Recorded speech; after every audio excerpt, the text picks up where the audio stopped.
Hello दोस्तों, स्वागत है आपका लक्ष्य IAS PCS में। और जैसे कि हम एंशियंट हिस्ट्री को कंप्लीट कर रहे थे और उसमें हम बौद्ध दर्शन, जो बौद्ध धर्म है, उसे कंप्लीट कर रहे थे। क्योंकि हमने ये देखा कि जो हिस्ट्री में एंशियंट हिस्ट्री में प्राचीन भारत में जो धार्मिक सुधार आंदोलन हुए, तो उनकी परिस्थितियाँ क्या थी उस समय, उत्पत्ति के कारण क्या रहे, लोगों की जो मनोदशा थी उस समय क्या थी, और ये जो आंदोलन है ये आपके पास एकदम जो है प्रभावशाली कैसे हो गए, या इनका विस्तार इतना बड़ा क्यों हो गया। तो उन सारे कारणों को हमने जानना था।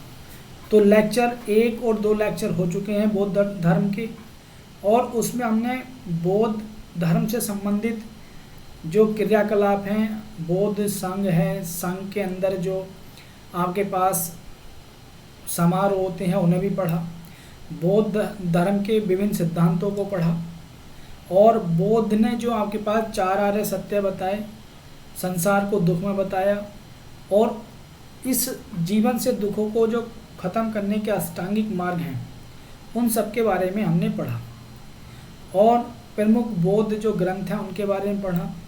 बुद्ध के जन्म से संबंधित जो जानकारी थी वो हमने पढ़ी। हमने स्तूप के बारे में पढ़ा, चैत्य के बारे में पढ़ा, बिहार के बारे में पढ़ा। तो ये सारा हम 2 लेक्चरों में पढ़ चुके हैं। अगर आप पहली बार इस वीडियो को देख रहे हैं तो आप लक्ष्य IAS PCS जो चैनल है उसकी प्लेलिस्ट में जाइए, और वहाँ पर आपको एंशियंट हिस्ट्री के नाम से प्लेलिस्ट मिलेगी। उसमें आपको लेक्चर ये उपलब्ध हो जाएंगे, बौद्ध धर्म का पहला भी लेक्चर और दूसरा भी लेक्चर। उसके बाद आज हम पढ़ेंगे जो बौद्ध धर्म का तीसरा लेक्चर है, ठीक है ना। इसमें आज हम बौद्ध धर्म को कंप्लीट कर लेंगे, क्योंकि पहले 2 लेक्चर काफ़ी बड़े हो जाते हैं, इसलिए हमने 2 लेक्चरों में कंप्लीट नहीं किया। लेकिन अब जो है आज के लेक्चर में हम इसे कंप्लीट कर लेंगे। तो आज का जो लेक्चर है दोस्तों, आज हम पढ़ने वाले हैं प्रमुख बोधिसत्व के बारे में, क्योंकि बोधिसत्व भी हम पढ़ चुके, हीनयान महायान को भी पढ़ चुके। तो आज हम प्रमुख बोधिसत्व को जानेंगे, और बौद्ध धर्म का विभिन्न धर्म जो क्षेत्रों में जो प्रभाव पड़ा उसे भी जानेंगे, और प्रमुख जो आपके पास बौद्ध तीर्थ स्थल हैं उनके बारे में भी जानेंगे, और बौद्ध धर्म की जो अवनति हुई उन कारणों को भी देखेंगे, किन कारणों की वजह से बौद्ध धर्म जो है इतना प्रचार होने के बाद भी क्यों सिमटता चला गया। तो देखो, आज हम पढ़ते हैं प्रमुख बोधिसत्व। तो बौद्ध दर्शन में या बौद्ध धर्म में मैंने आपको बताया था कि बौद्ध धर्म 2 मतलब संप्रदाय में बढ़ गया। चतुर्थ बौद्ध संगति में, बौद्ध संगतियों को भी हमने पढ़ा पिछले लेक्चर में। ये कश्मीर में हुई थी कनिष्क के शासनकाल में, कुंडलवन में। और यहाँ पर जो बौद्ध धर्म है वो 2 संप्रदाय में बढ़ गया, हीनयान और महायान। और जो हीनयान है उसके जो नैतिक आदर्श हैं वो अहर्त हैं, जो नैतिक आदर्श हैं जिन्होंने ज्ञान प्राप्ति कर ली है। और महायान के जो नैतिक आदर्श हैं वो बोधिसत्व हैं, जो आपके पास लोगों के जीवन से जो है दुखों को दूर करने की कोशिश करते हैं। और बोधिसत्व जो है इतने दयालु हैं, करुणा और दयालुता इनका गुण है, और ये शपथ लेते हैं कि जब तक संसार के हर व्यक्ति के जीवन से दुख दूर नहीं हो जाते, या जब तक संसार का हर व्यक्ति निर्वाण को प्राप्त नहीं कर लेता, निर्वाण को, तब तक बोधिसत्व खुद भी अपना जो है निर्वाण प्राप्त नहीं करेंगे। तो ये बोधिसत्व का कॉन्सेप्ट है महायान शाखा में।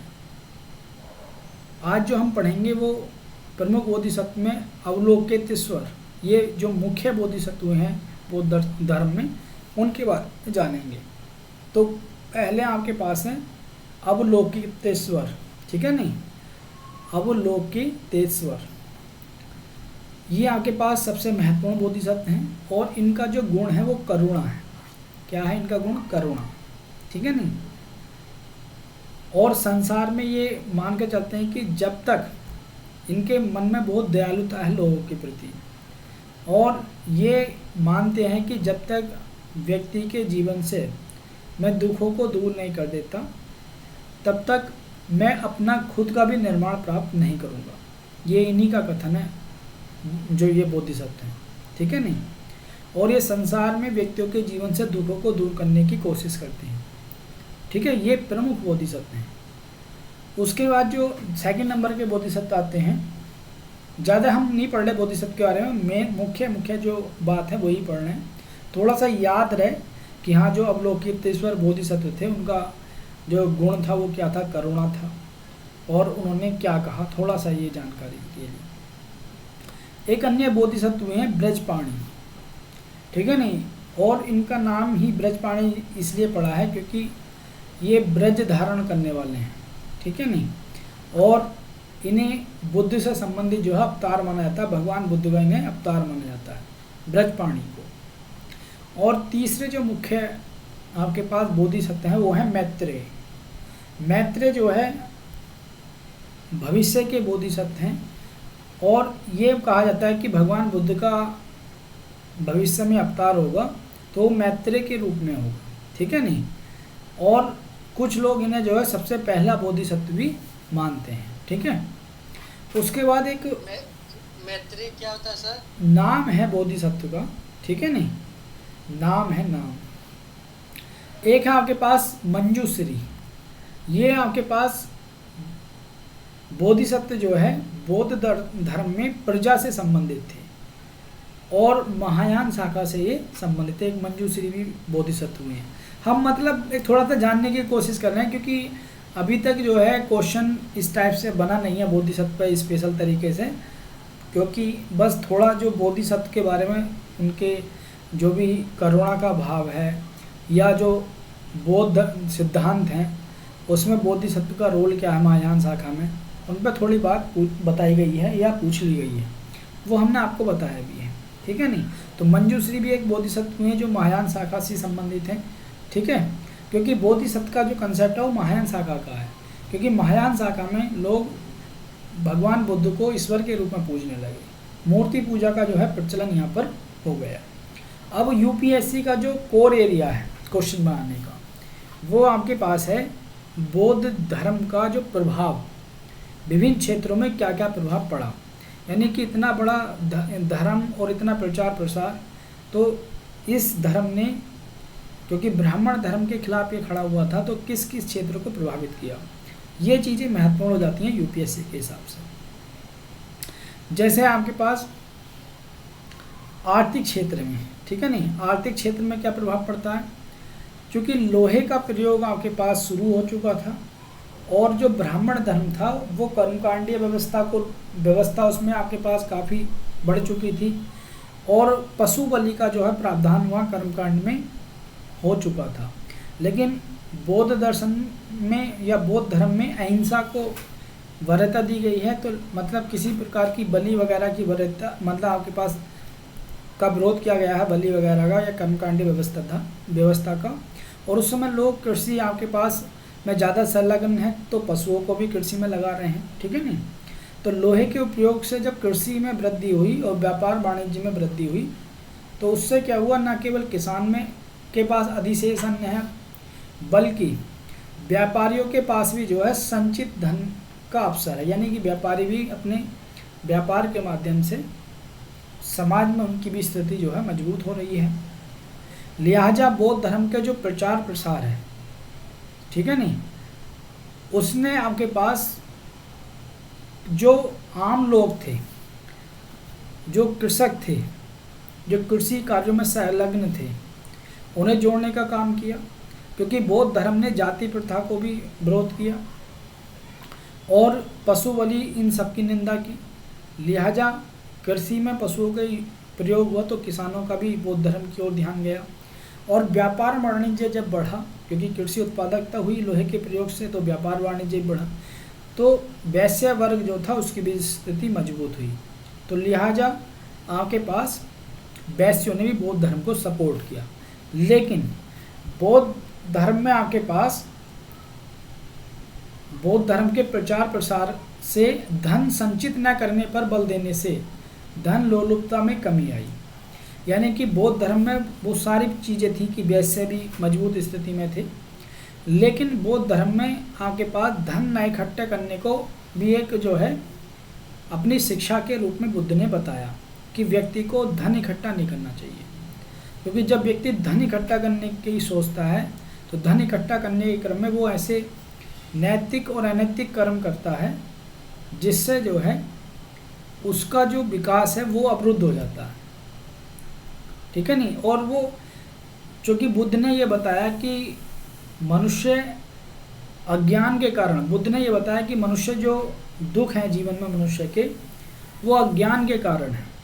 और अज्ञान कहाँ से आता है, मतलब बुद्ध ने ये बताया, आप लिख सकते हो इसे, बुद्ध ने ये बताया कि दुखों का जो कारण है या दुख का जो कारण है वो है अज्ञान। और ये अज्ञान कहाँ से आता है, ये आता है आपके पास जो भी हमारी आपके पास इच्छाएं हैं उनसे, ठीक है नहीं, इच्छाओं से। यानी कि जब हमारी इच्छाएं बढ़ जाती हैं, हमारा जो संसार के प्रति जो राग द्वेष मतलब राग बढ़ जाता है, संसार की जो वस्तु हैं उनके प्रति मन में जो है लगाव उत्पन्न हो जाता है, तो उससे क्या होता है, अज्ञान उत्पन्न होता है। यानी जो संसार में वास्तविक हैं हम उसे वास्तविक ना करके सत्य मानने लगते हैं। यानी संसार में जो वस्तु हैं जो हमें पता है कि एक दिन ये नष्ट हो जाएंगी, उसके बाद भी हम उसे सत्य मानने लगते हैं, हमेशा रहने वाली मानने लगते हैं, और जो हमारे दुखों का कारण भी बनता है, ठीक है नहीं। तो इसलिए बुद्ध ने कहा कि धन इकट्ठा मत करो, क्योंकि धन इकट्ठा करोगे तो तुम्हारी इच्छाएं बढ़ती चली जाएंगी और तुम संसारिक जो मोह माया में फंसते चले जाओगे। और फिर उसके बाद जो संसार में सत्य है, जब आपको पता है कि सारी चीज़ें नष्ट होंगी, उसके बाद जो है आप जब उनमें फंसोगे तो आप उन्हें सच मानने लगोगे, आप उन्हें जो है एक ये मानने लगो कि ये चीज़ें जो है स्थिर रहेंगी, ये चीज़ें नाशवान नहीं हैं, बल्कि ये चीज़ें हमेशा रहेंगी। तो बुद्ध ने जब ये कहा कि धन संचित नहीं करना चाहिए, तो लोगों का ध्यान गया बुद्ध की शिक्षाओं पर। तो उससे क्या हुआ, लोगों में जो धन लोलुपता की इच्छा थी, यानी धन इकट्ठा करने की, उसमें कमी आई, ठीक है नहीं। तो एक प्रभाव तो आर्थिक क्षेत्र में पॉजिटिव पड़ा और एक नेगेटिव भी पड़ा, यानी कि लोगों को धन इकट्ठा करने पर जो है रोक भी लगी। उसके बाद सामाजिक क्षेत्र में क्या क्या प्रभाव पड़ा, सामाजिक क्षेत्र में काफ़ी बड़ा इम्पैक्ट दिखाई देता है। एक तो बुद्ध ने आपके पास जो बौद्ध दर्शन था या धर्म था, उसमें कर्मकांडीय व्यवस्था का विरोध किया गया, यानी कि कर्मकांडीय व्यवस्था को बहुत कटाक्ष किया गया है इस पर। और बुद्ध ने जाति व्यवस्था को, वर्ण व्यवस्था को, इन सब पर कटाक्ष किया, इन सब का विरोध किया। लिहाजा जो बौद्ध धर्म है उसके द्वार सभी लोगों के लिए खोल दिए गए। तो अब हर वर्ग का व्यक्ति, हर जाति का व्यक्ति, हर संप्रदाय का व्यक्ति बौद्ध धर्म की शिक्षाओं को ग्रहण कर सकता है, उन शिक्षाओं पर चलकर अपने जीवन से दुखों को खत्म कर सकता है, निर्माण की प्राप्ति कर सकता है। तो उससे क्या हुआ, लोग जो बेचारे आपके पास ब्राह्मण धर्म में, क्योंकि ब्राह्मण धर्म में मैंने आपको बताया था कि जो मुख्य ग्रंथ थे वो संस्कृत में लिखे हुए थे, और संस्कृत जो है आम लोगों की भाषा नहीं थी, उस पर एक विशेष वर्ग का अधिकार था। लिहाजा जो नीचे तबके के लोग थे या जो बेचारे आपके पास छोटे आपके पास लोग थे वर्ण व्यवस्था में, या जो शिक्षित नहीं थे आपके पास, उन लोगों को जो अच्छी बातें थी ग्रंथों की वो नहीं मिल पाई। लेकिन बौद्ध धर्म ने जब अपने द्वार सबके लिए खोल दिए, तो उससे क्या हुआ, लोग जो अपने आप को हीन समझते थे, जिन्हें ये कहा जाता था कि आप हीन हो, आप संस्कृत नहीं पढ़ सकते, या आप जो है धर्म जिन्हें पढ़ने लिखने की या कुछ सीखने की आज्ञा नहीं देता था, उन लोगों ने भी जब बौद्ध धर्म में आपके पास बौद्ध धर्म को अपनाया, बौद्ध धर्म की शिक्षाओं को अपनाया, तो उनके अंदर जो हीनता का भाव था कि हम सबसे लो स्तर में हैं, वो हीनता का भाव खत्म हुआ। दूसरी बात, आपके पास उस समय समाज में जो भी क्वेश्चन उठ रहे थे मनुष्य के मन में कि ईश्वर क्या है, आत्मा क्या है, ये जो एक व्यवस्था बनी हुई थी ब्राह्मण धर्म में कि लोगों को में एक ये थी कि आत्मा का पुनर्जन्म होता है, यानी कर्मकांडीय व्यवस्था का ये आधार बना दी गई थी, ठीक है ना, ईश्वर, आत्मा, ये सारी चीज़ें। लेकिन बौद्ध दर्शन में क्या हुआ, क्योंकि बौद्ध जो धर्म है वो नास्तिक भी है और अनिश्वरवादी भी है, यानी कि वेदों को भी नहीं मानता और ईश्वर को भी नहीं मानता। जब वेदों को भी नहीं मानता, ईश्वर को नहीं मानता, तो ये ईश्वर और आत्मा का क्या करता है, खंडन करता है, यानी कि ईश्वर आत्मा में भी विश्वास नहीं करता। क्योंकि बौद्ध जो है ये मानता है कि इस संसार में कुछ भी स्थिर नहीं है, सब कुछ प्रतिक्षण परिवर्तनशील है, यानी क्षणिक बात को मानता है। तो लिहाजा जो आत्मा को अजर अमर माना जाता है अन्य हिंदू धर्म में, तो आत्मा की सत्ता नहीं है, क्योंकि आत्मा भी प्रतिक्षण परिवर्तनशील है। और निर्वाण प्राप्ति के लिए बुद्ध ने जो है मध्यम मार्ग को अपनाया। बुद्ध का जो सबसे बड़ा आपके पास मार्ग है मध्यम मार्ग, यानी कि ना तो आपको हाई जाना है ना लो जाना है, मध्यम चलना है, ठीक है नहीं। कि निर्वाण प्राप्ति के लिए इन्होंने मध्यम बीच का मार्ग निकाला, मध्यम मार्ग निकाला। और बुद्ध की जो शिक्षा है वो उदार है, वो लोकतांत्रिक मूल्य को बढ़ावा देती हैं। तो इससे क्या हुआ, ज़्यादा से ज़्यादा लोग जो है वो बौद्ध दर्शन की ओर आपके पास प्रभावित हुए, बौद्ध दर्शन से या बौद्ध धर्म से आकर्षित हुए उसकी ओर, क्योंकि उसमें ना तो किसी को हीन आपके पास दिखाना है, ना जो समाज में उस समय व्यवस्था थी, कर्मकांडीय व्यवस्था की थी, उसका कोई जगह है, ना ईश्वर आत्मा के संबंधों में कोई बातचीत है या कोई किसी प्रकार का विवाद है। और जब कभी बुद्ध से लोग इसके बारे में आगे पूछते थे तो बुद्ध मौन हो जाते थे, तो बुद्ध मौन रहते थे इन प्रश्नों पर, ईश्वर आत्मा के, जगत के, इनके। तो कुछ लोग बुद्ध की बुराई भी करते थे कि भाई ये बुद्ध नहीं है, ये बेकार ऐसी ढोंग मचाते हैं। और चूँकि अगर ये इन्हें नॉलेज होती तो इन प्रश्नों का उत्तर देते। लेकिन जो उनके शिष्यों ने बताया गया कि बुद्ध का चुप रहना जो है एक उद्देश्य को लेकर है, क्योंकि बुद्ध का जो दर्शन है वो व्यक्ति के जीवन से दुखों को दूर करना है, और जीवन से दुखों को दूर करने के लिए ईश्वर आत्मा का रोल नहीं है। जीवन से दुखों को अगर दूर करना है तो उन दुखों का कारण जानना पड़ेगा और उस कारण को ख़त्म करने की कोशिश की जाए। और अगर वो कारण ख़त्म हो जाता है तो फिर कार्य भी अपने आप खत्म हो जाएगा। और इसलिए बुद्ध ने जो है कारणता संबंधी सिद्धांत में कहा कि कार्य जो है वो कारण पर निर्भर होता है। जब तक कारण रहता है, जब तक कार्य रहता है, कारण के विनाश के बाद कार्य का भी विनाश हो जाता है। तो अगर व्यक्ति के जीवन में दुख हैं, बुद्ध चूँकि व्यक्ति के जीवन से दुखों को दूर करना चाहते हैं, तो इसलिए वो ईश्वर आत्मा के मामले में या पुनर्जन्म इनके मामले में नहीं पढ़ना चाहते, क्योंकि वो मानते हैं कि इनका उत्तर देना जो है वो औचित्य, मतलब कि उसका कोई फ़ायदा नहीं है, क्योंकि वो बुद्ध का उद्देश्य नहीं है। बुद्ध का उद्देश्य है लोगों के जीवन से दुखों को दूर करना। तो बुद्ध क्या काम करते हैं, जीवन में जो दुख हैं व्यक्ति के, उन दुखों के कारणों को जानने की कोशिश करते हैं और फिर लोगों को अष्टांगिक मार्ग बताते हैं कि इन 8 मार्गों पर चलकर आप अपने जीवन से दुखों को ख़त्म कर सकते हो। इसलिए उनका जो दर्शन है वो उदार है, लोकतांत्रिक मूल्यों को बढ़ावा देता है, जाति व्यवस्था और वर्ण व्यवस्था की निंदा करता है, और सामाजिक भेदभाव, जो समाज में भेदभाव है उसकी भी निंदा की जाती है। ना कोई ऊंचा है ना कोई नीचा है, ठीक है नहीं। ये सारी चीज़ों का बुद्ध जो है विरोध करते हैं और वेदों को भी चुनौती देते हैं, ठीक है नहीं।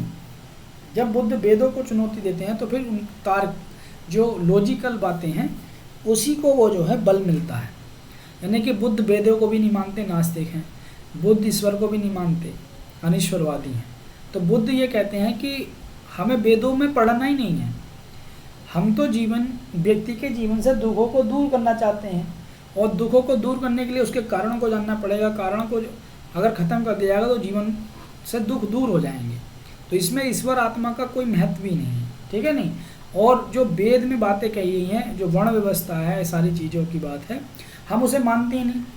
हम तो सब लोगों को समान मानते हैं कि बुद्ध जो धर्म है, जो बौद्ध धर्म है, वो सभी के लिए खुला है, चाहे वो किसी भी वर्ण का है, ठीक है नहीं। तो इसलिए जो सामाजिक क्षेत्र में बहुत प्रभाव पड़ा और बौद्ध दर्शन जो है बहुत तेज़ी से जो है ग्रो हुआ, बौद्ध धर्म। और बौद्ध धर्म जब तेज़ी से ग्रो हुआ और जो सम्राट थे, जो उस समय राजा थे, उन्होंने काफ़ी सपोर्ट किया और देश विदेशों में भी बौद्ध धर्म का जो है प्रचार हुआ। आज China, Japan, Indonesia, Sri Lanka, Myanmar, ये जो सारे देश हैं, जापान वगैरह, ये सारे देश, ये सब जो है बौद्ध धर्म है यहाँ पर, ठीक है नहीं। अपने अपने तरीके से थोड़ा चेंज हो चुका है, लेकिन ये सब बौद्ध धर्म के अनुयायी है।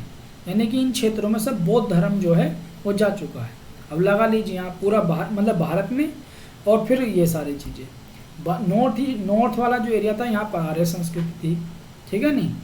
और भारत में जो ये मगध वाला ये इधर का जो क्षेत्र था वहाँ पर बौद्ध धर्म का काफ़ी फॉलोवर्स थे। अब देखो राजनीति के क्षेत्र में देखें कि राजनीति के क्षेत्र में आपके पास यहाँ तक कोई डाउट किसी को भाई, यहाँ तक सब क्लियर? Yes sir. अब राजनीति के क्षेत्र में देखें हम, राजनीति के क्षेत्र में क्या प्रभाव दिखाई देता है। राजनीति के क्षेत्र में अगर हम बात करें तो जिन राजाओं ने बौद्ध धर्म अपनाया उन्होंने अपनी नीति में जो है अहिंसा को शामिल किया। यानी कि चूंकि मगध जो साम्राज्य था वो तलवार के दम पर जो है प्राप्त किया गया।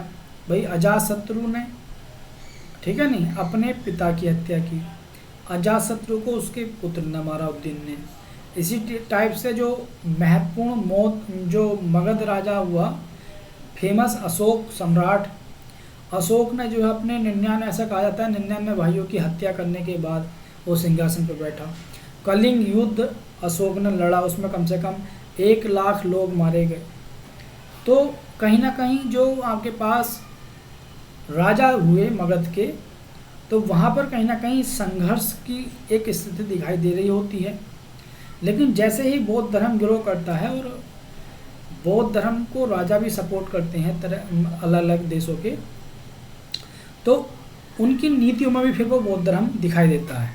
यानी कि उनकी जो नीतियाँ हैं वो उसमें अहिंसावादी चीज़ें शामिल हो रही होती हैं। इसी मतलब ये समझ सकते हैं कि बौद्ध धर्म से ही प्रभावित होकर जो अशोक है, सम्राट अशोक, उन्होंने युद्ध करना छोड़ दिया और बौद्ध धर्म के प्रचार प्रसार के लिए अपने पुत्र और पुत्री को श्रीलंका विदेशों तलक में भेजा। अशोक ने जो है अपनी एक अलग जो है शिक्षाएं लेकर आए हैं जिसे धम्म कहा जा रहा होता है, ठीक है नहीं, धम्म की नीति का अनुसरण कर रहे होते हैं अशोक। बौद्ध धर्म के लिए प्रचार प्रसार के लिए बाहर भी लोगों को भेज रहे होते हैं, ठीक है नहीं। तो ये जो नीतियों में परिवर्तन आ रहा है लोग मतलब शासकों की, ये कहीं ना कहीं बौद्ध धर्म का ही राजनीतिक क्षेत्र में प्रभाव दिखाई दे रहा है। अब सांस्कृतिक क्षेत्र में देखें, देखो अगर प्री में क्वेश्चन भी आ सकता है बनके और मेंस में भी आ सकता है। मेंस में तो आते ही आता है कि बौद्ध धर्म का उस समय भारतीय जो जनमानस था उस पर क्या प्रभाव पड़ा, ठीक है नहीं। तो आप ये पॉइंट ऐड कर सकते हो और कंबाइंड होकर भी क्वेश्चन बन सकता है, ठीक है। तो कहीं भी आपके पास अगर बौद्ध धर्म के प्रभावों की बात की जाती है तो आप बता सकते हो किसी भी क्षेत्र में।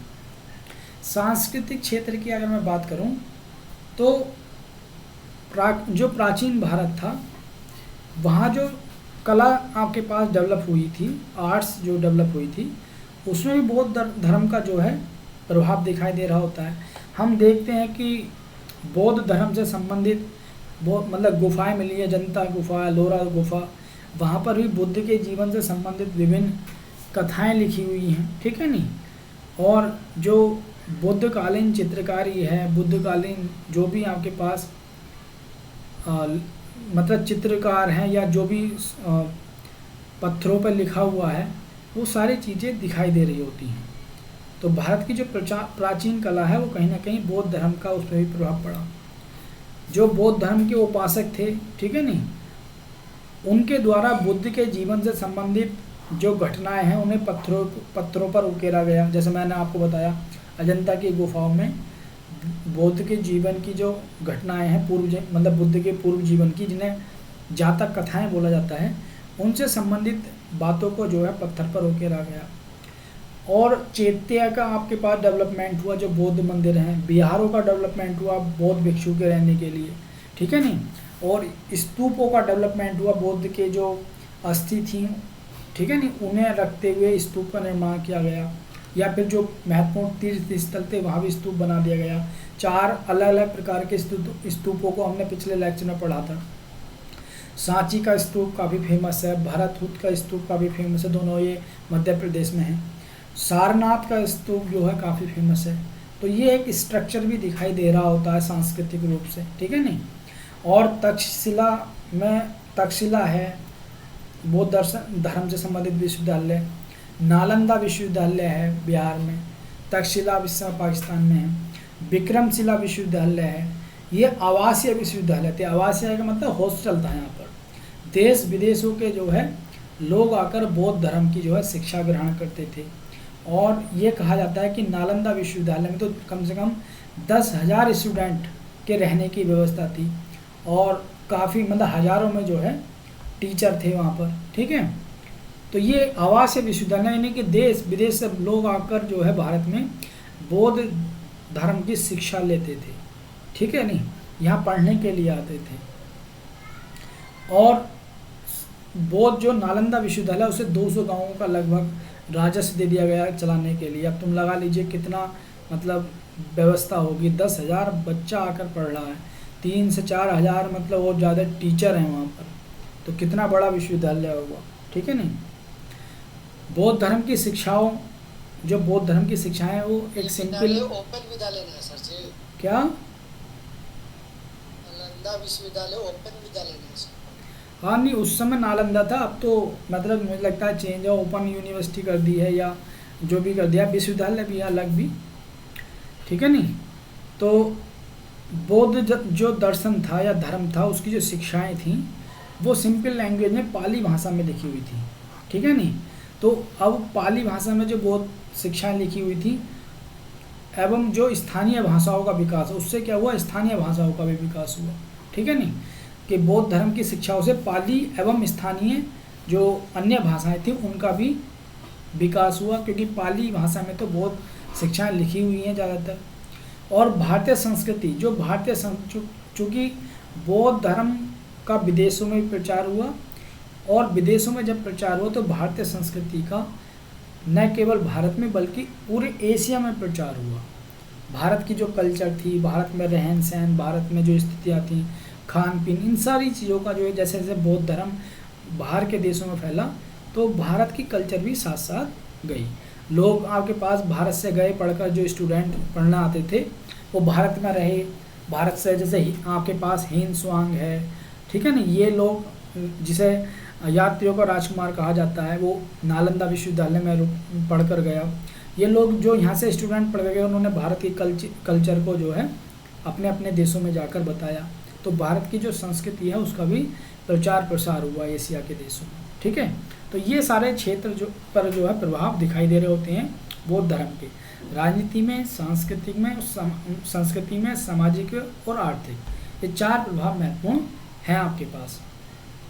अब हम देखो जानने की कोशिश करेंगे कि बौद्ध धर्म की लोकप्रियता के कारण, यानी कि ऐसा मतलब बौद्ध धर्म में क्या था कि इतने बड़े विशाल एरिया में, जो लगभग एशिया का काफ़ी एरिया आता है, चाइना, जापान, ठीक है नहीं, दक्षिण कोरिया, उत्तर कोरिया, इधर आपका इंडोनेशिया वगैरह, ठीक है नहीं, श्रीलंका, म्यांमार, भारत, तो ये मतलब इतने बड़े एरिया में बौद्ध दर्शन जो है या बौद्ध धर्म कैसे फैला, मतलब इतना लोकप्रिय क्यों हुआ।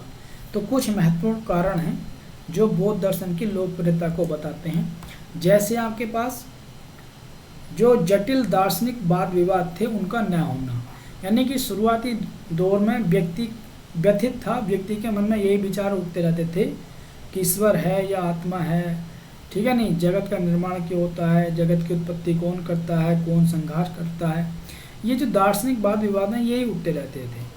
लेकिन बौद्ध धर्म में इसे सबको नकार दिया और बुद्ध ने जो है लोगों के जीवन से दुखों को दूर करने की कोशिश की, तो इसलिए कोई दार्शनिक वाद विवाद था नहीं, तो ये भी एक प्रचार का जो है कारण रहा।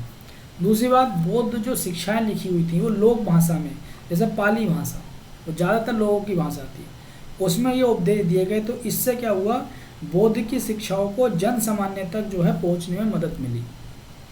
क्योंकि ब्राह्मण धर्म ज़्यादातर संस्कृत में लिखे हुए थे और संस्कृत आम लोगों की भाषा नहीं थी, वो एक विशेष वर्ग की भाषा थी। लेकिन बौद्ध की शिक्षा है वो पाली भाषा में मतलब संकलित की गई और वो भाषा सामान्य भाषा थी, ज़्यादातर लोग जानते थे।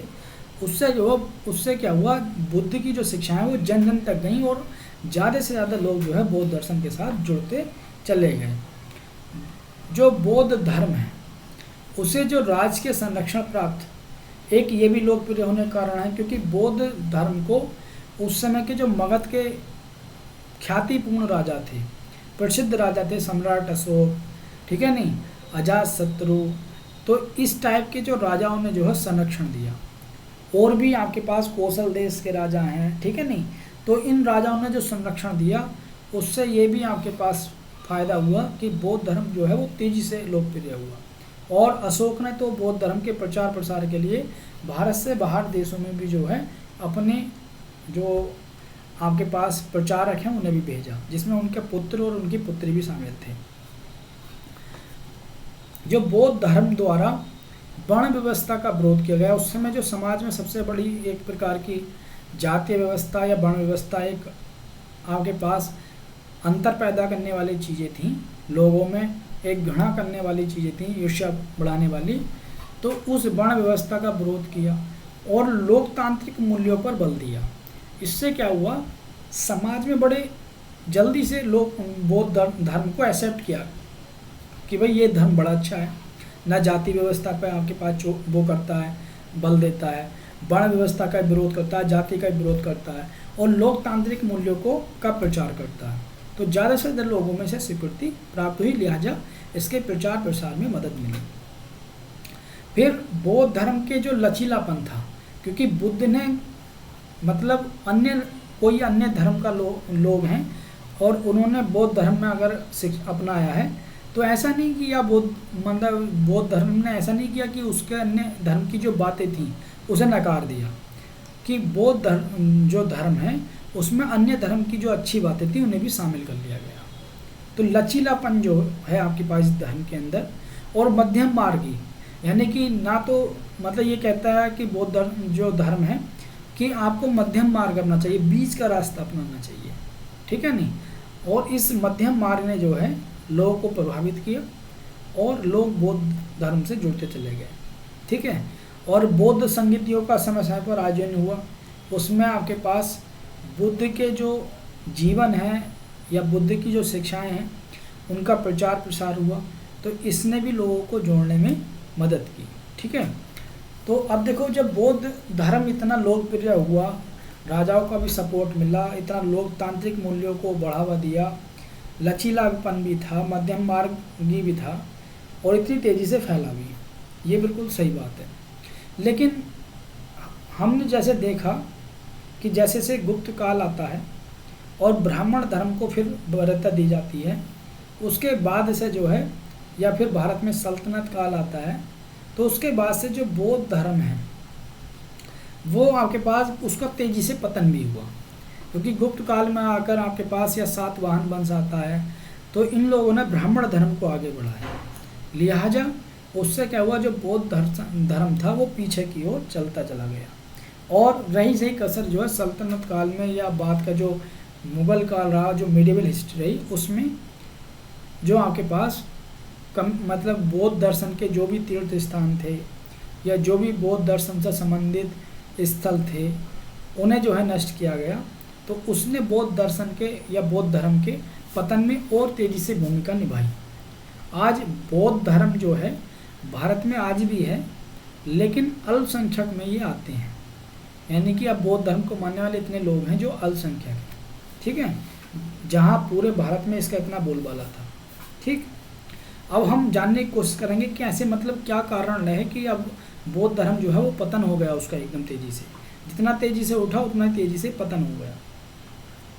तो उन कारणों की अगर हम बात करें तो पहला कारण तो यही है कि ब्राह्मण धर्म ने जो है बौद्ध धर्म में ब्राह्मण धर्म के जो भी क्रियाकलाप थे उनका समावेशन हो गया।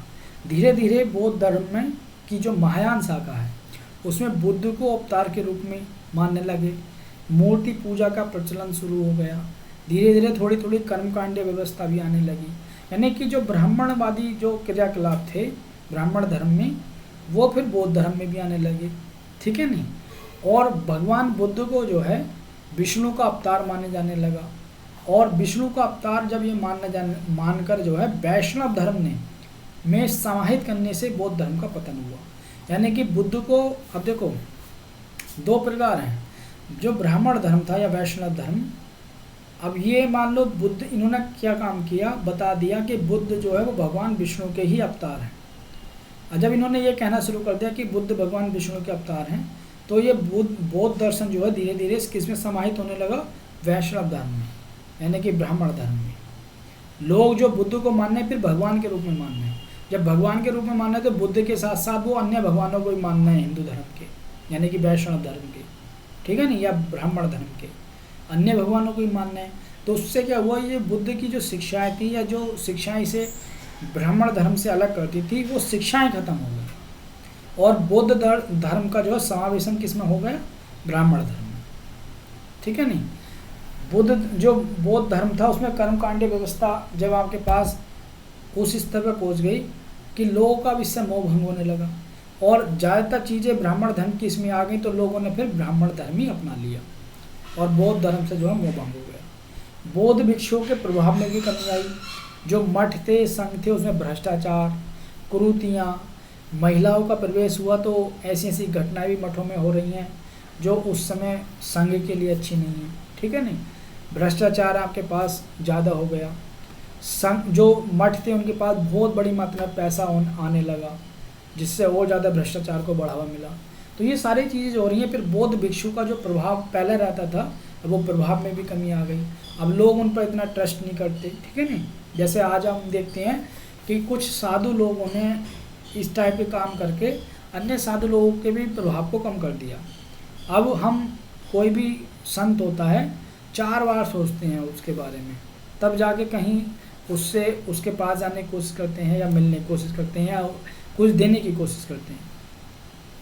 तो बौद्ध मठ जो है, मठ और बिहार ये कुरीतियों का केंद्र बन गए। तो इस लोगों में ये संदेश गया कि अब ये जो धर्म है वो ख़त्म हो लिया। भ्रष्टाचार, लालच और सामाजिक कुरीतियाँ, इन सब का जो है केंद्र बन चुका है। अब बौद्ध दर्शन की जो लैंग्वेज थी, देखो जो जो इसकी मजबूती थी वही वही कमजोरी बन गई। लैंग्वेज मजबूती थी क्योंकि जन सामान्य तक की बुद्ध की शिक्षाएं पहुंची।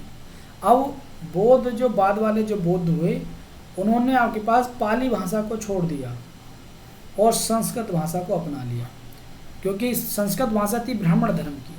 अब संस्कृत भाषा को अपना लिया गया, तो जो जन सामान्य जुड़ा हुआ था पाली भाषा के साथ, वो जन सामान्य जो है कट गया फिर बौद्ध धर्म से। अब वो सीधा ब्राह्मण धर्म में कन्वर्ट हो गया, ठीक है नहीं। और फिर ब्राह्मण धर्म ने भी थोड़ा सा अपने आप को सहिष्णु किया, अपने आप को थोड़ा सा लचीला बनाया, ठीक है नहीं। तो जो पहले जितना जटिलता थी वो जटिलता कम की गई, तो उससे भी लोगों के मन में ये एक थोड़ा कॉन्फिडेंस डेवलप हुआ कि ब्राह्मण धर्म ही ठीक है नहीं। बौद्ध मठों में अत्यधिक धन संचय की प्रवृत्ति बढ़ी, कुरीतियाँ बढ़ी, तो लोगों का ट्रस्ट कम होता चला गया। और जब धन संचय ज़्यादा बढ़ा तो विदेशी आक्रमणकारी थे उनका मठों पर आक्रमण हुआ, ठीक है नहीं। और मठों पर जब आक्रमण हुआ लूटपाट के लिए, तो उन्होंने मठों को तबाह कर दिया। बुद्ध धर्म से संबंधित जो तीर्थ स्थल थे, जो भी आपके पास इमारतें थी, उन्हें ख़त्म कर दिया गया। नालंदा विश्वविद्यालय को भी ख़त्म कर दिया गया, ठीक है नहीं। तो ये सारी चीज़ें, इन सब का शिकार हुआ बौद्ध धर्म, इसलिए उसका पतन जो है बड़ी तेज़ी से हुआ। उसके बाद जानेंगे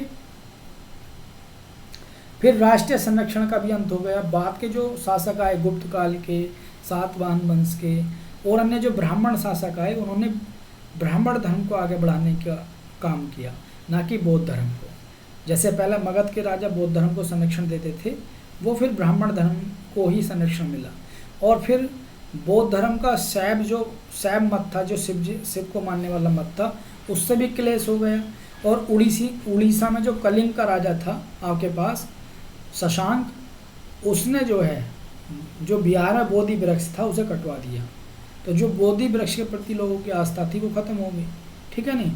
आंध्र में सातवाहन वंश हैं या गुप्त राजा हैं गुप्त काल के, उन्होंने ब्राह्मण धर्म को संरक्षण दिया और बौद्ध धर्म को संरक्षण नहीं मिला, तो संरक्षण के अभाव में भी ये खत्म हो गया।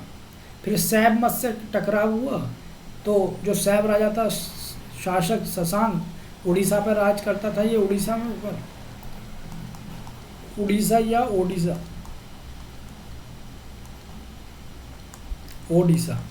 यहाँ पर ये शासक था यहाँ का, और इसने जो है बिहार में जो बोधि वृक्ष था उसे कटवा दिया, ठीक है। तो जो आस्था थी बौद्ध धर्म के प्रति वो भी खत्म हो ली। तो ये सारे कारण है बौद्ध धर्म के तेजी से पतन के। तो यही देखो, मेंस का क्वेश्चन भी यहाँ से बनता, प्री का भी यहाँ से बनता। तो क्या कारण थे कि बौद्ध धर्म इतनी तेजी से बढ़ा, क्या कारण आए कि बौद्ध धर्म इतनी तेजी से लो हुआ। ठीक है नहीं। अब कुछ हम महत्वपूर्ण बौद्ध स्थलों के बारे में पढ़ेंगे, ठीक है नहीं। जैसे आपके पास महाबोधि मंदिर, महाबोधि मंदिर कहाँ पर है? बिहार में। ये बस बता रहा हूँ मैं आपको कि कभी पीसीएस में पूछ लेता है। चौखंडी स्तूप या धर्मराजी का स्तूप कहाँ है? ये आपका, या धमेक स्तूप कहाँ है? ये उत्तर प्रदेश में है, सारनाथ में, ठीक है नहीं। चौखंडी स्तूप भी सारनाथ में ही है और धमेक स्तूप भी सारनाथ में ही है।